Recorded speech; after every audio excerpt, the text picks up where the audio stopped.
चाकण मच्छी मार्केटमधील ओढ्यावर अतिक्रमण, बांधकामासाठी नैसर्गिक प्रवाह बुजवला, शेतकऱ्यांचे लाखोंचे नुकसान होण्याची भीती.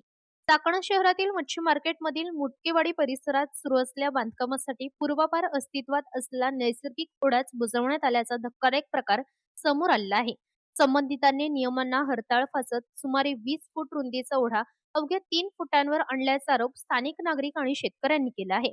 या बेकायदेशीर प्रकारामुळे पावसाचे पाणी वाहून जाण्याचा मार्ग बंद झाला असून संपूर्ण पाणी शेतांमध्ये तुंबत आहे. त्यामुळे शेतकऱ्यांच्या जमिनीचे मोठ्या प्रमाणात नुकसान होत असून भविष्यात मुसळधार पावसात पूरसदृश्य परिस्थिती निर्माण होण्याची शक्यता व्यक्त केली जात आहे. प्रश्न असा उपस्थित होत आहे की नैसर्गिक ओढा बुजवण्याचे धाडस कोणाच्या आशीर्वादाने झाले? संबंधित बांधकामाला परवानगी देताना नगर परिषद आणि संबंधित विभागाने प्रत्यक्ष पाहणी केली होती का?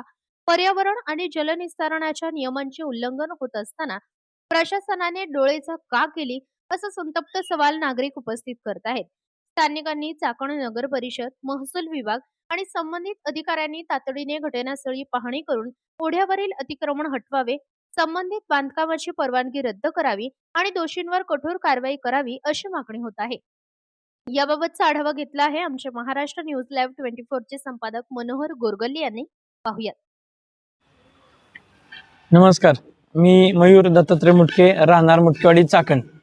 या ठिकाणी चाकण मुटकेवाडी या ठिकाणी आमची जी वडिलोपार्जित जमीन आहे, गट नंबर 1217 हा माझा गट नंबर आहे आणि माझ्या बाजूला असणारा 1222 हा गट नंबर जे करून बिल्डर काम करत आहे. त्यांनी या ठिकाणी जुना पारंपरिक असणारा ओढा, त्याची रुंदी साधारण एक 22 ते 20 फूट आहे. तो ओढा या ठिकाणी बिल्डरनी पूर्णपणे या ठिकाणी बंद करण्याचा प्रयत्न केलेला आहे, त्यावर अतिक्रमण करण्याचा प्रयत्न केलेला आहे. आमची जागा ही ओढ्याच्या पलीकडे आहे, परंतु ओढा आता साधारण फक्त 2 फूट ते 1.5 फूट एवढाच राहिलेला आहे. त्याच्यामुळे काय होते, शेतकऱ्यांचं अतिनात नुकसान होत चाललेलं आहे. जे ओढ्याचं घाण पाणी आहे ते पूर्ण बाजूला असलेल्या शेतकऱ्यांकडे जात आहे आणि ते शेतकरी आमच्याकडे आले आणि त्यांनी आम्हाला सांगितलं की तुमच्या तिथे ओढा आहे तुमचा, परंतु त्यांना आम्ही सांगितलं असं की ते आम्ही नाही बुजवला, ते बिल्डरनी बुजवलेला आहे. बाजूला जे 12-22 नंबर जे काम चालू आहे गट नंबरमध्ये. तर माझं शासनाला एवढीच विनंती आहे की त्यांनी जे अतिक्रमण ओढ्यावरती केलेलं आहे ते काढावं.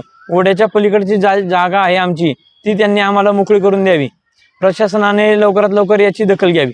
तुम्ही संबंधित विभागाकडे काही तक्रार दाखल केली? नाही, अजूनपर्यंत काही आम्ही तक्रार दाखल नाही केलेली, परंतु त्या ठिकाणी त्या चालू असणाऱ्या कामावरती 2 व्यक्तींशी आमचा संपर्क झाला. तिथला मॅनेजर असू द्या किंवा तिथले जे बिल्डर असतील, त्यांच्याशी मी कॉन्टॅक्ट करून त्यांना सांगितलं होतं की ओढ्याची रुंदी ही कमी झालेली आहे, पाऊस काळ येत आहे, तुम्ही ते अतिक्रमण काढून घ्या.